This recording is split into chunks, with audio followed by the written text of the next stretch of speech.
आने वाले काल का प्रभाव दिखाई देने लगा है, उसके संकेत भी मिलने लगे हैं। राजा को जो स्वप्न दिखाई दिए हैं, जो 8 स्वप्न उसने देखे हैं, वो स्वप्न आने वाले उसी समय को दर्शाने वाले हैं। वो स्वप्न कोई शुभ स्वप्न नहीं है, अपितु अमंगल सूचक स्वप्न है। और जब कोई स्वप्न शुभ या अशुभ होता है, तो जिसको स्वप्न आता है उसके अंतर के भाव जो है कहीं ना कहीं ये संकेत दे देते हैं कि स्वप्न कैसा है। यदि स्वप्न शुभ होगा, मंगलकारी होगा, तो एक सामान्य व्यक्ति को चित्त में हर्ष की अनुभूति होगी। कई बार ऐसा होता है कि व्यक्ति नहीं समझ पाता, परंतु अधिकांशतः यदि अशुभ स्वप्न है तो स्वप्न देखने के बाद में मन में बेचैनी, एक उद्विग्नता, एक अजीब सी स्थिति वो अनुभव होती है। राजा को भी ये तो समझ आ रहा है कि ये स्वप्न जो है वो सही नहीं है, इनका फल अमंगल है, अशुभ है, परंतु क्या घटित होगा, किसके साथ घटित होगा, यह आवश्यक नहीं है कि यदि स्वप्न दिखाई दिए हैं तो राजा के साथ भी कुछ अमंगल हो। कई बार कुछ स्वप्न हमें हमारे आसपास के वातावरण को भी दर्शाते हैं। कई बार कुछ स्वप्न जो है वो हमारे लिए नहीं होते, हमारे आसपास के लोगों के लिए होते हैं, समाज के लिए होते हैं, देश के लिए होते हैं। तो राजा के ये जो स्वप्न है वो आने वाले समय के लिए है, वो आने वाले समय को के व्यवहार को दर्शाने वाले जो है स्वप्न है। सबसे पहला स्वप्न देखा राजा ने मदोन्मत्त हाथी, कि एक हाथी है जो मद में पागल बन गया है, विशालकाय हाथी है और वो इधर उधर घूम रहा है। क्या किया जाए, क्या मतलब है इसका? तो फरमाया प्रभु वीर ने प्रथम स्वप्न का अर्थ बताते हुए कि इस स्वप्न का अर्थ है कि आने वाले समय में जो श्रवणोपासक होंगे, जो श्रावक होंगे, जिनसे उम्मीद की जाएगी कि वो विवेकवान हो, वो धर्ममय हो, कहने को वो बड़े होंगे, सम्मानित होंगे, क्योंकि हाथी क्या होता है? विशालकाय प्राणी है, एक सम्मानित प्राणी है, जिसे 14 स्वप्नों में शुभ स्वप्न के रूप में भी फरमाया गया है। और हाथी को देखना कई लोग जो है लक्ष्मी का प्रतीक भी मानते हैं। तो हाथी है, परंतु वो हाथी जो शुभ है वो कब तक शुभ है? जब तक वो शांत अवस्था में है। बड़े बड़े लकड़ियों को जो है उठा करके, परंतु जब वही हाथी मदोन्मत्त हो जाए तो तहस नहस भी। हाथी की भांति गुणवान जो श्रावक होंगे, जो बड़े श्रावक होंगे, जो बड़े श्रवणोपासक होंगे, जिनका समाज में नाम होगा, मान सम्मान होगा, ऐसे मदोन्मत्त हाथी की भांति विचरण करेंगे। यानी कि वो कहने को बड़े होंगे, सम्मानित होंगे, परंतु उनका विवेक जो है वो खत्म हो जाएगा। विवेक की कमी होगी, कैसी भी परिस्थिति आ जाए, परंतु भोगों से उनका मन हटेगा नहीं। हलुकर्मी जीव जो होते हैं, कोई भी निमित्त मिला और वैराग्य, कितना सरल होता था। हम शास्त्रों में सुनते हैं किसी व्यक्ति ने कोई एक घटना देखी और क्या हो गया? ज्ञान हो गया। एक वाणी सुनी और ज्ञान हो गया। परंतु ये पंचम काल है, कितनी भी जनवाणी सुन लेंगे, भयंकर से भयंकर कष्ट का सामना कर लेंगे, पीड़ा का सामना कर लेंगे, बंदी रहना मंजूर कर लेंगे, परंतु संसार त्याग की बात नहीं सोचेंगे। ऐसा आने वाला समय होगा। जो ग्रहण कर भी लेंगे समय के प्रभाव से, उनके लिए संयम पालन बड़ा कठिन हो जाएगा। मद सवार होगा, विरले ही होंगे जो पंचम काल में संयम लेंगे और लेने के बाद उसे पूरी तरीके से निर्वाह करेंगे। दूसरा स्वप्न देखा, बंदर को देखा, कपि दर्शन। बंदर कैसा होता है स्वभाव से? एक स्थान पर टिकता। आप किसी भी आप श्वान को प्रशिक्षित कर सकते हैं, परंतु बंदर को प्रशिक्षित करना, बहुत अधिक चंचलता जो है वो बंदर के अंदर होती है। उसका जो स्वभाव है, जो नैसर्गिक स्वभाव है, हर जीव का, हर योनि का, हर प्रजाति का एक अपना नैसर्गिक स्वभाव होता है। जैसे श्वान है, उसका स्वभाव क्या है? वफादारी का स्वभाव है, भौंकने का स्वभाव है। आप कितना भी उसे रोक लीजिए, परंतु वो नहीं रुक पाएगा। बिल्ली होती है, उसका स्वभाव कैसा होता है? चीजों को गिराना, तोड़ना, आक्रामक। कोई कितना भी उसे पालतू बनाए, वो स्वभाव कभी भी जाता नहीं। हर जीव का स्वभाव है। तो बंदर का स्वभाव, जैसे ही आपने नाम सुना बंदर, आपके मन में एकदम से क्या है? बहुत अधिक चंचल प्रवृत्ति। हालांकि बंदर में समझ बहुत होती है। आप यदि उसे कोई फल देंगे खाने के लिए तो कैसे खाता है? उसको छिलका उतार करके खाता है। परंतु चंचलता इतनी अधिक होती है कि वो जो गुण है वो भी उसके विकास में सहायक नहीं हो सकते। बंदर कभी भी अपने लिए निवास नहीं बना पाते, इसी चंचलता के कारण, क्योंकि स्वभाव इतना चंचल है। एक स्थान पर टिकना नहीं जानते, एक स्थान पर रुकना नहीं जानते। तो कपि दर्शन, बंदर देखे, इसका क्या अर्थ है? इसका अर्थ फरमाया प्रभु ने कि प्रभु की वाणी है, किसी की कही सुनी बातें नहीं हैं।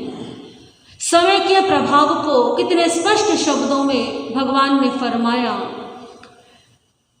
कि आने वाले समय में जो बड़े बड़े संघपति होंगे, जो धर्म के ठेकेदार होंगे, जिनसे अपेक्षा की जाएगी कि वो धर्म के स्तंभ बने, आधार बने, एक आदर्श बने, ऐसे व्यक्तियों का स्वभाव जो है ना वो बानर की तरह होगा।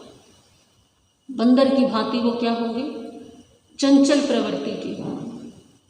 और चंचल प्रवृत्ति के,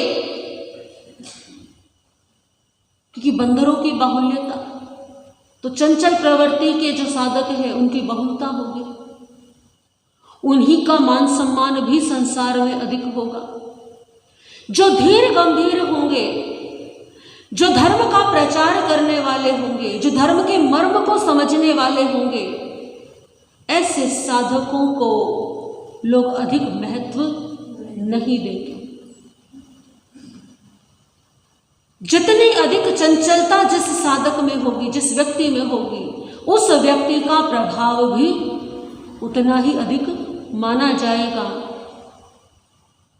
और जिसके अंदर गंभीरता होगी उसकी उपेक्षा की जाएगी, उसकी अवज्ञा की जाएगी, निंदा भी की जाएगी। अरे इसे तो कुछ आता ही नहीं है, इसे तो कुछ जानकारी नहीं है, इन्हें तो मालूम ही नहीं है कि लोगों की भीड़ जुटानी कैसे, किस प्रकार से अपना प्रभाव बनाना है, किस प्रकार से लोगों को एकत्रित करना है, इन्हें तो कुछ भी समझ नहीं है।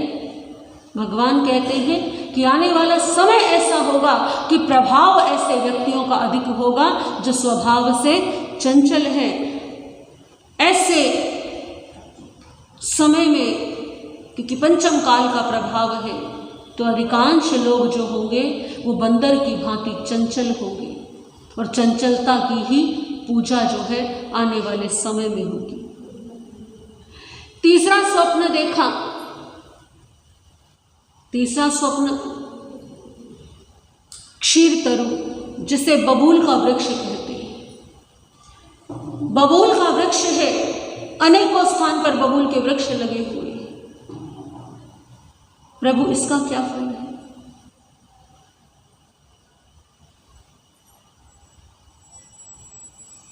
ये तो स्पष्ट हो गया है कि ये सभी स्वप्न क्या हैं? आने वाले समय में होने वाली धर्म की हानि को दर्शा रही है। आने वाले समय में धर्म करने वाले लोग कम होंगे, जो वास्तव में धर्म करेंगे, और जो आडंबर करेंगे, धर्म का दिखावा करेंगे, ऐसे लोग बहुत अधिक होंगे। अभी कुछ वर्षों पहले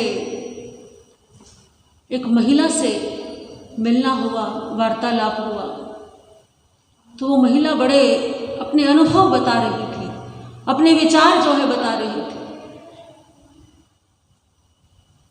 महाराज श्री जी, आज का समय तो ऐसा है कि करना कम चाहिए और दिखाना ज़्यादा चाहिए। मैंने कहा मैं समझी नहीं, क्या मतलब है इसका?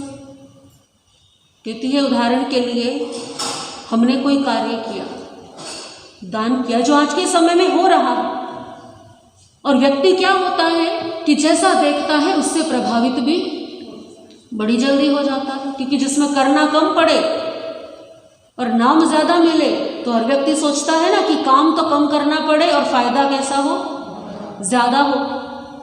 तो कहती है कि आज के समय में भले ही आप जो है 4 लोगों को खिला रहे हो, भले ही आप 5 लोगों को खिला रहे हो, परंतु लोगों को दिखाना चाहिए कि आपने क्या किया। मैंने पूछा, मैंने कहा कैसे दिखाना चाहिए, कैसे दिखा सकते हैं, कहने का मतलब क्या है तुम्हारा? तो कहने लगी कि आज के समय में आपने भले ही कोई छोटा सा काम किया है, सेवा का बहुत छोटा सा काम किया है, परंतु उसका इतना प्रचार करो कि लोगों को लगे कि इससे बड़ा काम तो कोई हो ही नहीं सकता।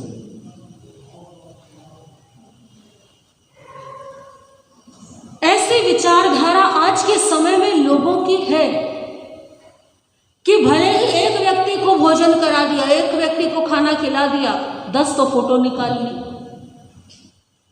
और फिर सोशल मीडिया प्लेटफॉर्म पे 10 जगह उसको अपलोड कर दिया।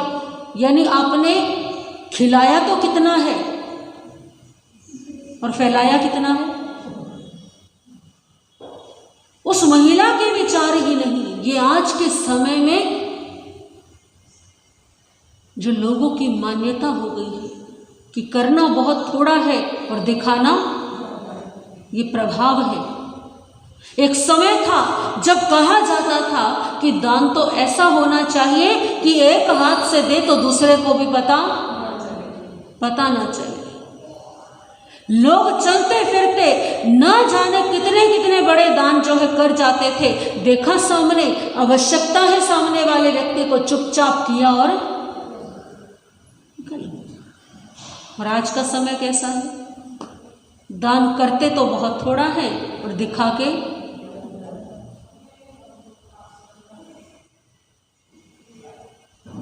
तो भगवान महावीर फरमा रहे हैं कि तीसरा स्वप्न देखा, वो वृक्ष है बबूल का वृक्ष।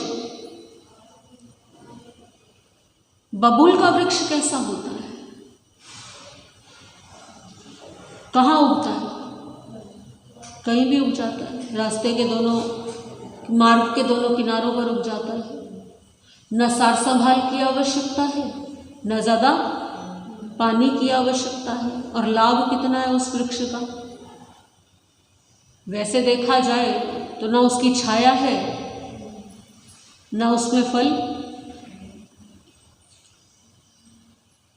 भगवान महावीर ने कहा कि ये जो स्वप्न देखा है बबूल का वृक्ष, बबूल के वृक्ष को एक क्षुद्र वृक्ष माना जाता है।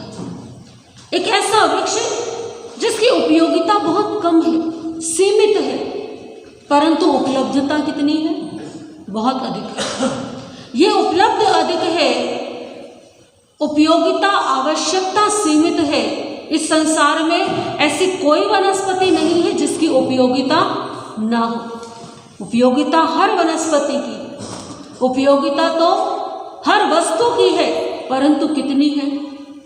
और कोई भी वो वस्तु जो आवश्यकता से अधिक हो जाए, जिसकी हमें आवश्यकता तो थोड़ी की है और उपलब्ध कितनी हो, बहुत ज़्यादा हो, तो उसका महत्व क्या हो जाता है? खत्म हो जाता है। तो महत्व नहीं है, उपयोगिता की दृष्टि से कोई बहुत अधिक उपयोगी नहीं। जहां कहीं भी उग जाता है, शुद्र वृक्ष माना जाता है। कोई भी व्यक्ति लगाता नहीं है, अपने आप ही ये लग जाते हैं, अपने आप ही उग जाते हैं। भगवान महावीर कहते हैं कि जिस प्रकार से बबूल का वृक्ष जो है वो उपयोगिता की दृष्टि से क्षुद्र है, आने वाले समय में ऐसे श्रावकों का और ऐसे श्रमणों का बाहुल्य होगा जो गुणों के दृष्टि से कम गुण वाले हैं, जिनके अंदर गुण कितने होंगे? कम होंगे। परंतु जैसे बबूल का वृक्ष दिखाई हर जगह देता है, कहीं भी दिख जाता है, कहीं भी उग जाता है, तो बाहुल्यता भी किनकी होगी? ऐसे ही श्रावकों की और ऐसे ही श्रमणों की होगी। आने वाले स्वभाव में ये काल का प्रभाव होगा कि शुद्र भाव से दान देने वाले जो हैं वो लोग अधिक होंगे। इस भाव से दान देने वाले लोग कम होंगे कि मेरा ये दिया हुआ दान सुपात्र दान है। और शुद्र भाव का अर्थ क्या है? शुद्र भाव का अर्थ है कि भाव जो है वो उच्च नहीं है, यानी मैंने जो दान दिया है, जब तक 4 लोग मुझे दान करते हुए देखे नहीं, जब तक 4 बार मेरा नाम पुकारा ना जाए, जब तक उस दान के बदले में 4 लोग मुझे ये ना कह दे कि तुमने बहुत अच्छा काम किया है, अरे तुम तो महादानी हो। और आज के समय में तो एक प्रचलन सा चल गया है, जो भी थोड़ा दान दे उसको कह दिया जाता है दानवीर भामाशाह। जानते हैं भामाशाह कौन थे? भला कोई बराबरी कर सकता है भामाशाह की? परंतु बड़े प्रसन्न होते हैं कि हमें क्या कह दिया? भामाशाह कह दिया। तो भगवान महावीर कहते हैं कि आने वाले समय में जो सुपात्र दान करने की भावना रखते हैं, जिनके भाव ऐसे हैं कि हमारे द्वारा दिया गया दान किसी की आवश्यकता की पूर्ति कर सके, किसी की जरूरत को पूरा कर सके, जिसको आवश्यकता है मेरा दान वहां पहुंचे, ऐसी भावना होगी। ऐसा नहीं कि नहीं होगी, परंतु कम होगी। दूसरी ओर नाम लिखवाने के लिए और संसार में प्रशंसा भी ऐसे ही लोगों की होगी, क्योंकि लेने वाले को भी क्या चाहिए?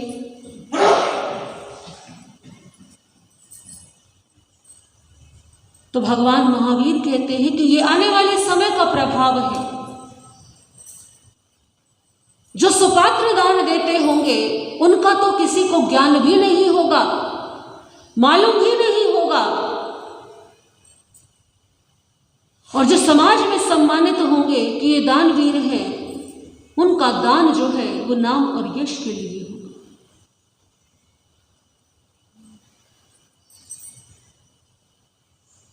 अगला स्वप्न देखा भगवान महावीर ने फरमाया, चौथा स्वप्न देखा, एक कौवे को देखा, काक दर्शन। कौवा पक्षियों में सबसे अधिक क्या माना जाता है? निकृष्ट माना जाता है।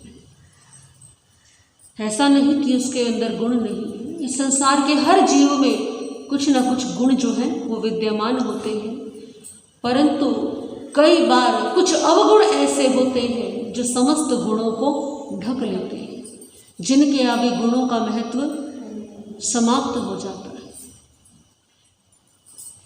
एक व्यक्ति बहुत दान करता हो तो वो दान अपनी जगह है, परंतु दान करने के साथ साथ यदि वो व्यक्ति हिंसा के कार्यों में लिप्त हो, यदि ये ज्ञात हो कि जो दान वो कर रहा है वो दान कहाँ से आ रहा है, वो किसी हिंसा के कार्य से आ रहा है, तो उस दान का कोई महत्व नहीं। उस दान के कारण उसकी फिर उसका वो सम्मान नहीं, क्योंकि हिंसा क्या हो गई, वहाँ आधार हो गई। वो जो धन आ रहा है जिससे वो दान कर रहा है, वो धन कहाँ से आया है?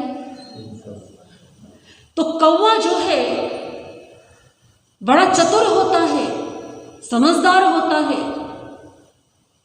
ऐसा नहीं कि कौवा कोई मूर्ख पक्षी है, परंतु कौवे में एक दुर्गुण है। वो दुर्गुण क्या है कि वो बहुत अधिक शोर करता है, बहुत अधिक। आपके घर के छत पर आकर के बैठ जाए, थोड़ी देर आवाज़ करे, आप भी क्या हो जाएंगे, क्योंकि उसकी ध्वनि कैसी है, उसका स्वर कैसा है, कर्कश। तो अपने उस कर्कश स्वर के कारण वो सम्मान का पात्र नहीं। कौवे की स्मृति बहुत तेज होती है, कौवे की याददाश्त बहुत तेज होती है, परंतु इस एक अवगुण के कारण कि उसकी वाणी कैसी है, कर्कश है, वो कहीं भी सम्मान नहीं पाता। कोई उसे अपने द्वार पर बैठने नहीं देता। थोड़ी देर के लिए उस स्वर को सुना जा सकता है, परंतु फिर बेचैनी होने लगती है, विघ्नता होने लगती है। परंतु कौवा एक बार बोलना शुरू कर दे तो फिर वो शांत नहीं होता। भगवान महावीर कहते हैं कि पंचम काल में अधिकांश जो श्रवण होंगे, जो श्रावक होंगे, वो कौवे की भांति ही, काक की भांति ही कर्कश स्वर बोलने वाले होंगे, वाणी की मर्यादा का उल्लंघन करने वाले होंगे, नियमों का उल्लंघन करके, नियमों को ताक पर रख करके कांव कांव कौवे की भांति ही अपने समर्थन में तर्क देने वाले होंगे। यानी कि उनके स्वर के आगे बाकियों का स्वर क्या होगा, दब जाएगा। कोई व्यक्ति गलत हो परंतु 100 बार चिल्ला करके कहे कि मैं सही हूँ, मैं सही हूँ, तो लोग भी क्या कहते हैं, हाँ भाई यही। तो आने वाले समय में कैसा होगा कि लोग गलत कार्य भी करेंगे और शोर मचा करके उसे सही भी सिद्ध कर देंगे, और उनके उस प्रभाव के कारण, उनके उस तर्क शक्ति के कारण बाकियों को स्वीकार भी करना पड़ेगा कि हाँ जो ये कह रहे हैं ये सही कह रहे हैं।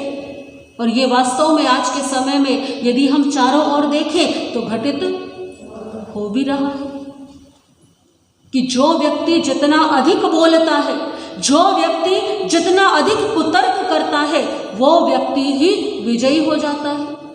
लोग भी उसके से प्रभावित हो जाते हैं। और जो व्यक्ति सोचे, जो व्यक्ति चुप रहे कि मुझे से किसी से कोई प्रयोजन नहीं है, कोई मेरे बारे में यदि गलत सोच भी रहा है तो कोई बात नहीं, मेरे कर्म मेरे साथ हैं।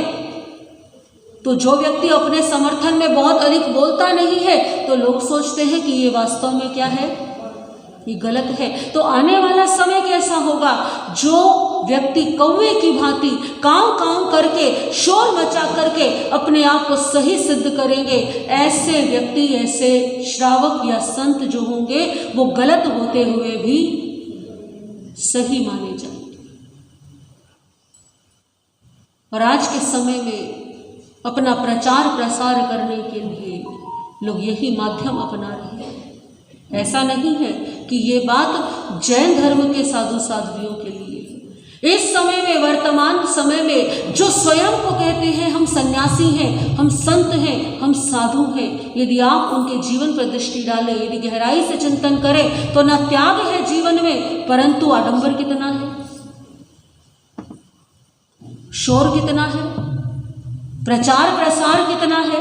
और उस प्रचार प्रसार के कारण ही जनता भी क्या हो जाती है, भ्रमित हो जाती है कि हाँ वास्तव में क्या है, धर्म है तो यही है। तो ये प्रभाव होगा आने वाले समय का।